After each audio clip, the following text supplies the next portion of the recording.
Welcome to the Deep Dive, your fast track to impactful knowledge.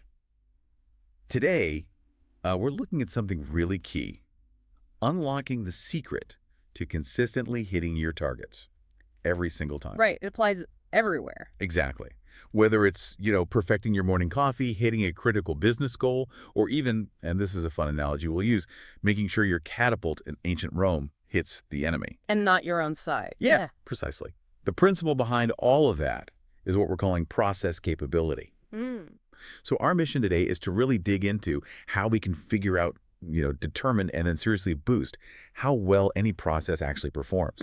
We're drawing on some great insights from Vishnu Rayapeti's material on determine and improve process capability. It's all about turning those, frustratingly inconsistent results into predictable, repeatable success. And that's so crucial today. I mean, in this data-rich, competitive world, understanding process capability isn't just about tweaking efficiency a bit. No, it feels much bigger. It is. It's about making genuinely informed decisions. It's about proactively cutting out costly errors and really forging a path to, genuine, sustained business excellence. Okay. So by the end of this deep dive, you, the listener, should have the framework, the tools to analyze pretty much any process, pinpoint its limitations, and critically equip yourself to make it demonstrably better. Okay, let's dive in then. Let's unpack this with that epic scenario you mentioned. Picture this. You're a gladiator, 15th century Rome, operating a catapult. Right. High stakes. Very high stakes. Yeah. The problem is your catapult keeps missing the target 2.5 meters away. And worse, you've had some friendly fire incidents. Let's just put it that way. Oof. Not good for morale. Definitely not. So the general's objective is crystal clear. Consistently hit the enemy precisely at 2.5 meters every single time. Now, it sounds like an ancient headache, but it's actually a perfect analogy, isn't it?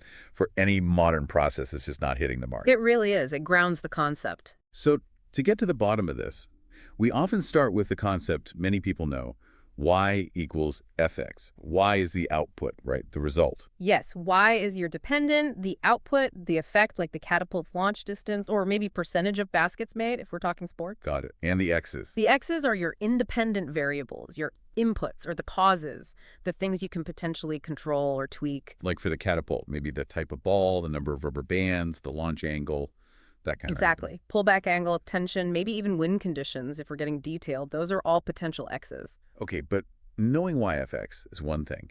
The real challenge, the deep dive part for process capability, isn't just knowing the equation exists. It's figuring out which x's really matter in a complex situation, right? What's the biggest hurdle people face there? That is precisely where the rubber meets the road, as they say.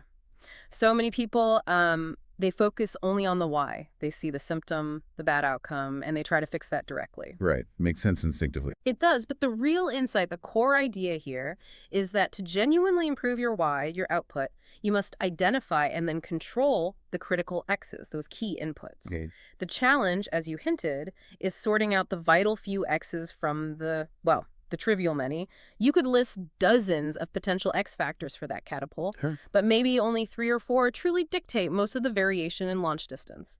So identifying those critical few, that's key. And it leads directly to the next essential question. How do we actually measure these X's and Y's effectively? Moving beyond just, observation to real hard data. That's a crucial step. Measurement. We know it's the bedrock, but it's not just about sticking a number on something randomly, is it? Right. What types of characteristics are we really trying to quantify? And maybe more importantly, why is getting that measurement right, accurate, and relevant the absolute foundation for any improvement?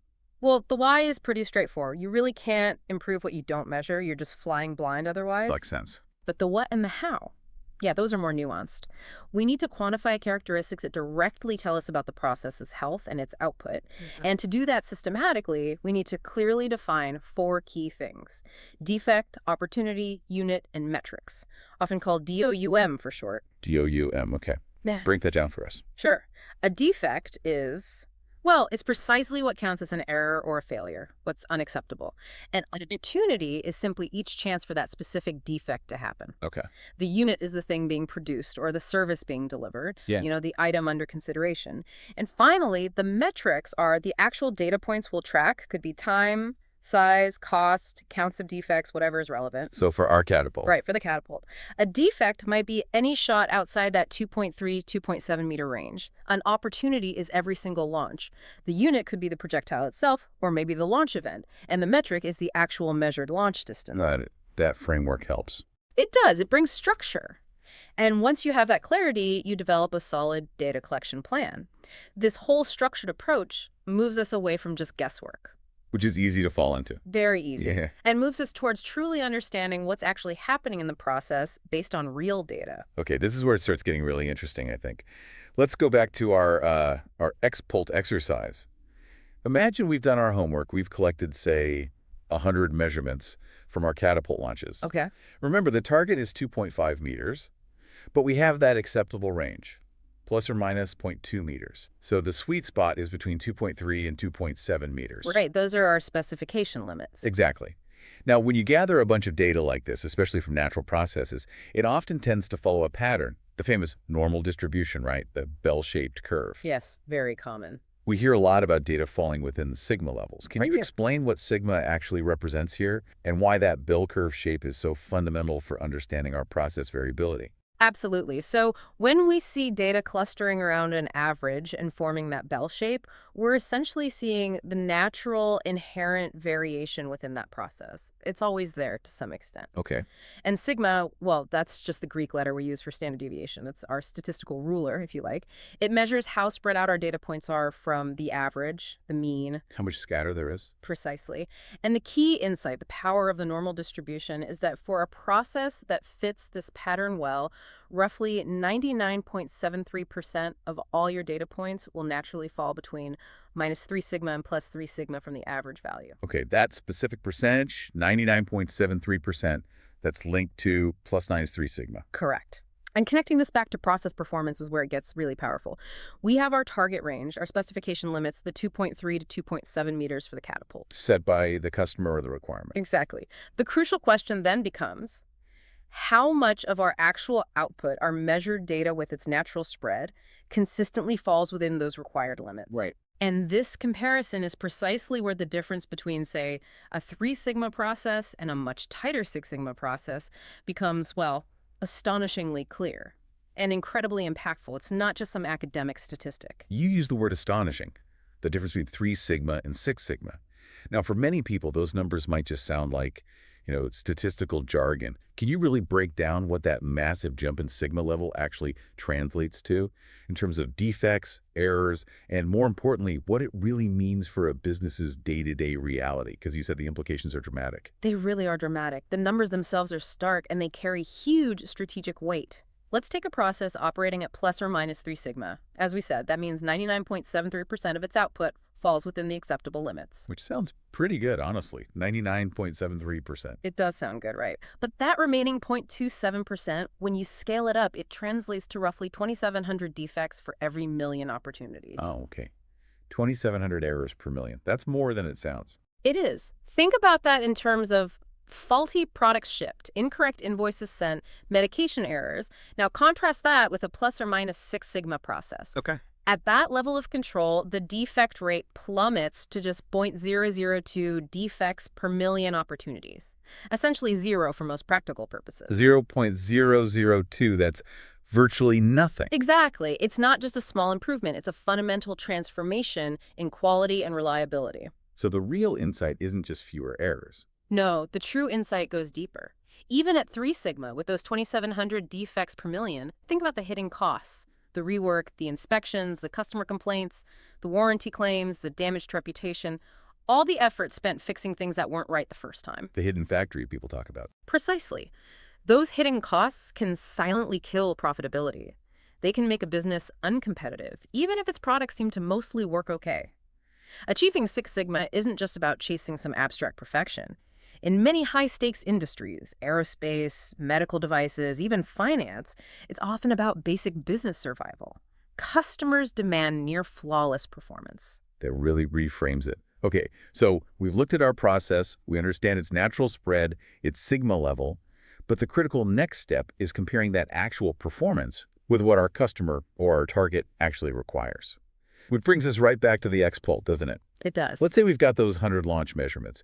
Now, to make our process truly reliable day to day, and crucially to know when something has gone wrong, we need tools like control charts. What exactly are these charts? And importantly, how do their control limits differ from the specification limits we just discussed? That seems like a common point of confusion. That's an excellent point, and yes, it trips people up. Control charts are incredibly useful visual tools. Essentially, they plot your process data over time. Their main job is to help us distinguish between the two fundamental types of variation we'll talk about. Okay. And you're right, the distinction between control limits and specification limits is absolutely critical. Specification limits are 2.3 to 2.7 meters for the catapult they're set by the customer, or the design requirements. They define what the process should ideally achieve. The voice of the customer. Exactly. Control limits, on the other hand, are different. They are calculated statistically from your own process data. They represent the voice of the process. Huh? They define what the process is actually capable of achieving consistently, given its current level of inherent variation. When a data point falls outside these control limits, it's a signal. It tells us the process is likely out of control. Something unusual has probably happened. So why do processes go out of control? Well, it's because every single process has causes of variation, things that make the output fluctuate. And we generally categorize these into two main types. Right. First, there's common cause variation. You can think of this as the natural random noise or background hum that's just inherent in the process itself. It affects pretty much every output to some degree. Like what specifically? Things like tiny vibrations in a machine, slight fluctuations in room temperature or humidity, maybe the general baseline experience level of your workforce. It's always there, built into the system. Okay, the everyday stuff. And the other type. The other type is special cause variation. This is different. It's not random background noise. It's caused by a specific, identifiable external event or force. It usually indicates that something has changed or something's gone wrong. And the source material gave some good examples here. For machinery, a special cause could be like a sudden power outage, right? Or using the completely wrong tool for a job, or maybe a specific operator making a mistake they don't usually make. Exactly. Those are distinct events. And in an office context, it mentioned things like maybe half the team is unexpectedly out sick for a holiday, causing delays, or the internet server just completely crashes. Those aren't normal fluctuations. Precisely. Whereas common causes in that office might be the normal slight variations in how quickly different experienced workers complete a task, or the usual minor fluctuations in server response time during the day. Got it. That distinction feels really important for knowing how to react. It's absolutely critical because statistical process control, SPC, the whole methodology behind control charts, is specifically designed to detect that special cause variation. Oh, okay. It flags the weird stuff. It flags the weird stuff. It tells us, hey, pay attention. Yeah. Your process might be out of control. Something specific likely happened. It's a fundamental tool, not just for monitoring variation day to day, but also for improving it and then sustaining those improvements over time. Right. It gives us that real-time glimpse into the ongoing capability of the process. And for you, the listener, this is crucial because it means you can spot problems as they are happening and investigate immediately. You don't have to wait until the end of the week or month to find out you had a major issue. Or until you've hit too many of your own gladiators with the catapult. Exactly. You can address it quickly, find the root cause, and fix it before it causes major damage. So we've sharpened our skills. Mm-hmm. We can measure, we can analyze using things like sigma levels, and now we can even spot in real time using control charts when our process veers off track. Yeah. But spotting the problem, as you said, isn't the same as solving it. The ultimate goal here is improvement, optimization. How do we actually move from just monitoring to genuinely making the process better? And crucially, how do we quantify that improvement? This seems to lead us straight into the core concept of process capability itself, and a key metric you mentioned earlier, CAP, the Process Capability Index. Yes, CPEAK is really where everything we've discussed comes together beautifully. It's a single, powerful index number. What it does is quantify the extent to which your actual process output, the expected values based on your data, falls within those acceptable customer-defined specification limits. Okay, so it compares the voice of the process to the voice of the customer. Exactly. But it does one more critical thing. It also accounts for how well-centered your process average is within those limits. It's not just about being inside the boundaries, but also about being close to the target value, not drifting too close to one edge or the other. Ah, so it measures both spread and centering. Precisely. For context, a typical 3 sigma process, The one with 2,700 defects per million usually has a CPK of around 1.0. A highly capable, efficient Six Sigma process, aiming for near perfection, strives for a CPIC of 2.0. 2.0, that's the gold standard. That's the target for world-class performance. And, I remember working with a manufacturing client once. Their calculated CPIC was barely zero point 0.8. Ouch. Less than 1. Yeah.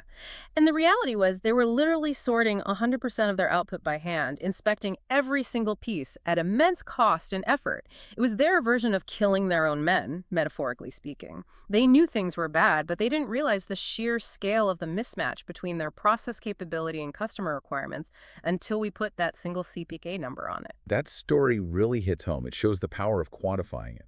So, okay, let's say we calculate our CPK. What do those different values mean strategically? What kind of actions should be triggered by different CP scores? Why is knowing that number so vital for actually building an effective improvement plan?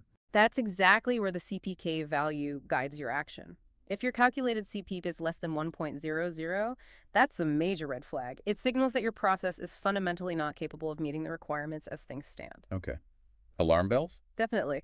An immediate improvement in action plan is absolutely required. In some cases, you might even need to implement 100% inspection, measurement, sorting, just like that client, simply to prevent defective products or services from escaping to the customer while you fix the underlying process. This is basically our original catapult problem scenario, clearly not capable. Right. What if it's a bit better, say between 1.00 and 1.33? Okay, so CP between 1.00 and 1.33 means the process is just capable or marginally capable, but likely not stable or robust enough. You still definitely need an improvement plan, but the immediate actions might be less drastic.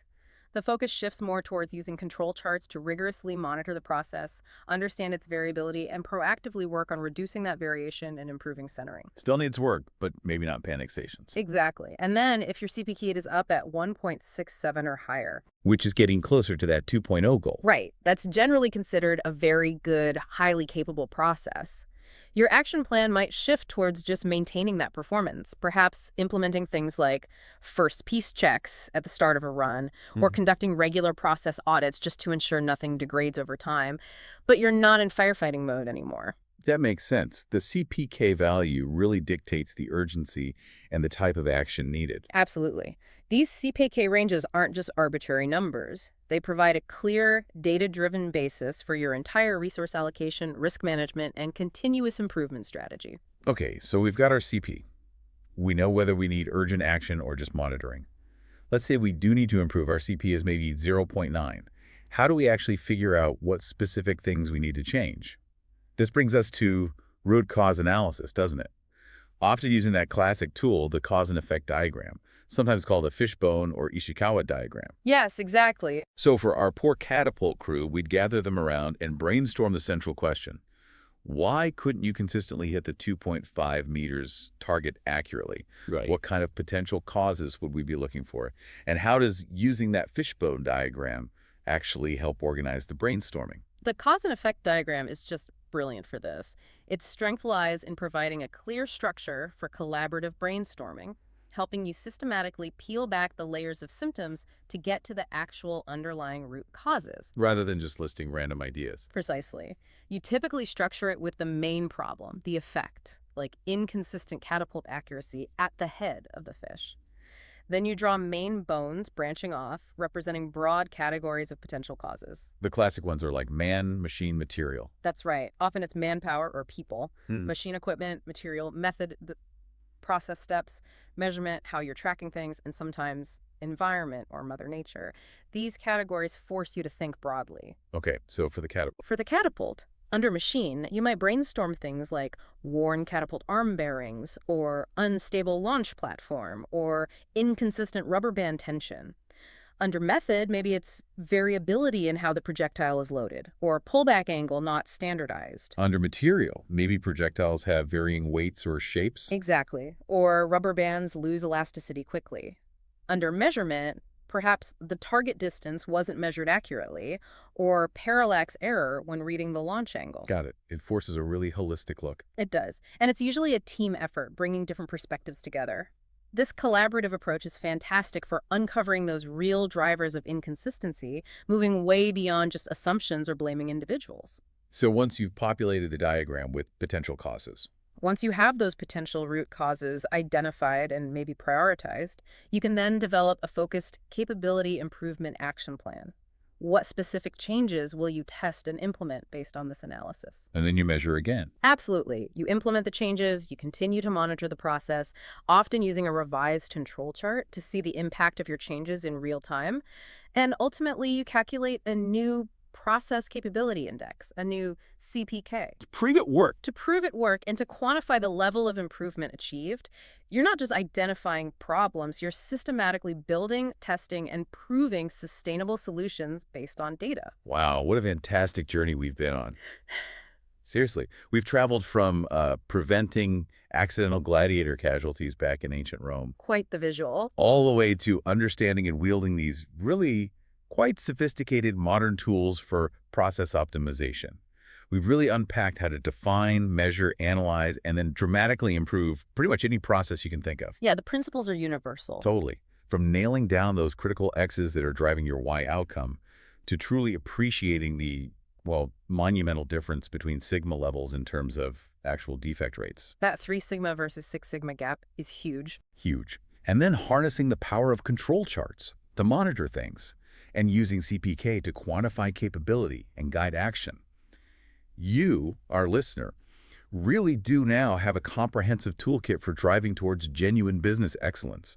And it's important to remember, knowledge like this is most valuable when it's not just understood intellectually, but when it's actively applied, put into practice. Yeah. This whole deep dive into process capability, it isn't just theoretical stuff. It's really about giving you the practical ability to accurately determine how well any process is really performing, analyze it effectively to weed out those special assignable causes of problems, and then systematically work on reducing the inherent random background variation too. So you're equipped now. You really are equipped now to make a tangible, measurable difference in pretty much any field you choose to apply these powerful principles. So here's a final thought for you, our listener. Thinking about your own projects, maybe at work, maybe even something in your personal life. What is one key process you currently rely on that you have a nagging suspicion just isn't performing as well as it could be, that isn't quite hitting its target consistently? Yeah, find that one process. And now, armed with all the insights from this deep dive YFX, DOUM, Sigma, control chart, CP, root cause analysis, what's the very first X variable, that first input or factor that you'll choose to measure to start understanding it better and begin the journey towards making it significantly better? Good luck with that challenge. Go make a difference.